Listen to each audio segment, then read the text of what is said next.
Okay, ಆರಂಭದಲ್ಲೇ ಮಂಡ್ಯದಿಂದ ಒಂದು ಬ್ರೇಕಿಂಗ್ ನ್ಯೂಸ್ ಬರ್ತಾ ಇದೆ. ಏನು ಅಂತಕ್ಕಂಥದ್ದನ್ನ ನೋಡ್ತಾ ಹೋಗೋಣ.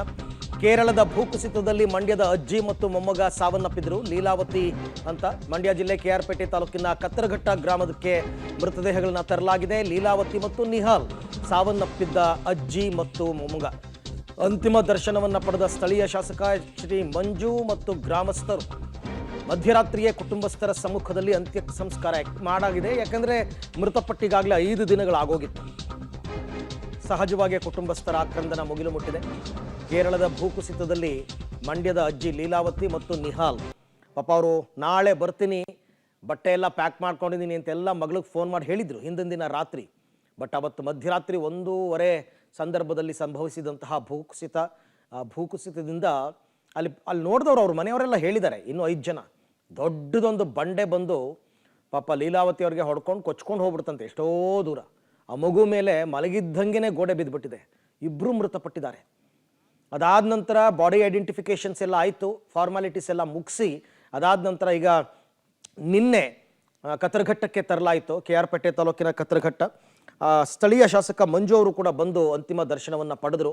ಅದೆಲ್ಲ ಆದಮೇಲೆ ತುಂಬ ದಿನ ಇಡೋಕ್ಕಾಗಲ್ಲ ಅನ್ನೋ ಕಾರಣಕ್ಕೆ ರಾತ್ರಿನೇ ಅಂತ್ಯ ಸಂಸ್ಕಾರವನ್ನು ಕೂಡ ಮಾಡಿ ಮುಗಿಸಿದ್ದಾರೆ.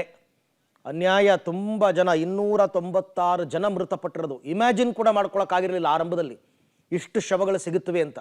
296. ಇನ್ನೂ ಕೆಲವರು ಮಿಸ್ಸಿಂಗ್ ಅಂತ ಹೇಳ್ತಾ ಇದ್ದಾರೆ. ಗೊತ್ತಿಲ್ಲ ಆ ಬಾಡಿ ಸಿಗುತ್ತಾ ಇಲ್ವಾ ಅಂತನ್ಬಿಟ್ಟು. ಯಾಕೆಂದರೆ ಬದುಕುಳಿದಿರುವ ಸಾಧ್ಯತೆ ತೀರಾ ಕಡಿಮೆ. ನಾವೆಷ್ಟೇ ಪಾಸಿಟಿವ್ ಆಗಿ ಯೋಚನೆ ಮಾಡಿದ್ರೂ ಕೂಡ ಘಟನೆ ನಡೆದು ಈಗಾಗಲೇ 5 ದಿನ ಆಗಿರೋದ್ರಿಂದ ಬದುಕುಳಿದಿರ್ತಕ್ಕಂಥ ಸಾಧ್ಯತೆ ತೀರಾ ಕಡಿಮೆ.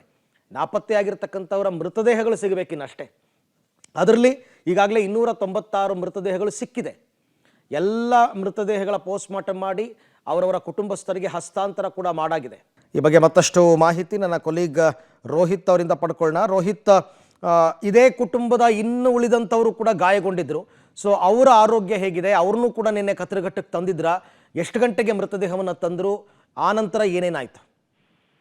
ಅರವಿಂದ್, ಕೇರಳದ ಈ ಭೂಕುಸಿತದಲ್ಲಿ ಮಂಡ್ಯ ಜಿಲ್ಲೆಯ KR-ಪೇಟೆ ತಾಲೂಕಿನ ಕತ್ತರಘಟ್ಟ ಗ್ರಾಮದ 5 ಮಂದಿ ಈ ಒಂದು ಭೂಕುಸಿತದಲ್ಲಿ ಸಿಗಾಕೊಂಡಿದ್ರು. ಈ ಪೈಕಿ 2 ಅಂದ್ರೆ ಅಜ್ಜಿ ಮತ್ತೆ ಮೊಮ್ಮಗ ಕೂಡ ಸಾವನ್ನಪ್ಪಿರುವಂತದ್ದು. ನಿನ್ನೆ ಅವರ ಮೃತದೇಹ ಸಿಕ್ಕಿರುತ್ತೆ. ಇದಾದ ಬಳಿಕವಾಗಿ ತಡರಾತ್ರಿ ಸುಮಾರು 12-12:30 ಸಮಯದಲ್ಲಿ ಏನು ಅವರ ಮೃತದೇಹವು ಕೂಡ ಇದು ಗ್ರಾಮಕ್ಕೆ ಬಂದಿದೆ. ಇದಾದ ಬಳಿಕವಾಗಿ 2 ಗಂಟೆ ಸಮಯದಲ್ಲಿ ಅವರ ಮೃತದೇಹವನ್ನ ಅಂತ್ಯಕ್ರಿಯೆ ಮಾಡಲಾಗಿರುವಂತದ್ದು. ಅದು ಕೂಡ ಹಿಂದೂ ಸಂಪ್ರದಾಯದಂತೆ ಅವನ್ನ ಅಂತ್ಯಕ್ರಿಯೆ ಮಾಡಲಾಗಿದೆ. ಇನ್ನು ಉಳಿದಂತೆ 3 ಏನಿದ್ದಾರೆ ಅವರೆಲ್ಲರೂ ಕೂಡ ಬೆನ್ನು ಮೂಳೆ ಮತ್ತೆ ಕೈ ಮೂಳೆ ಮುರಿದಿರುವಂತದ್ದು. ಅವರಿಗೆ ಚಿಕಿತ್ಸೆಯನ್ನ ಕೇರಳದ ಸರ್ಕಾರಿ ಆಸ್ಪತ್ರೆ ಕೂಡ ಮುಂದುವರಿಸಲಾಗ್ತದೆ. Arvind, okay, thank you. ತಮ್ಮ ಎಲ್ಲ ಮಾಹಿತಿಗೆ ಧನ್ಯವಾದ. ದುರಂತ ಈ ರೀತಿ ಆಗಬಾರ್ದಾಗಿತ್ತು. ಪಾಪ ಮಗು, ಪುಟ್ಟ ಮಗು, ಏನು ಜಗತ್ತನ್ನೇ ಕಾಣದೇ ಇರತಕ್ಕಂಥ ರಾಶಿ ಆ ಥರದ ಶವಗಳು ಸಿಕ್ಕಿದೆಯಂತೆ, ಮಕ್ಕಳ ಶವಗಳು. Very unfortunate.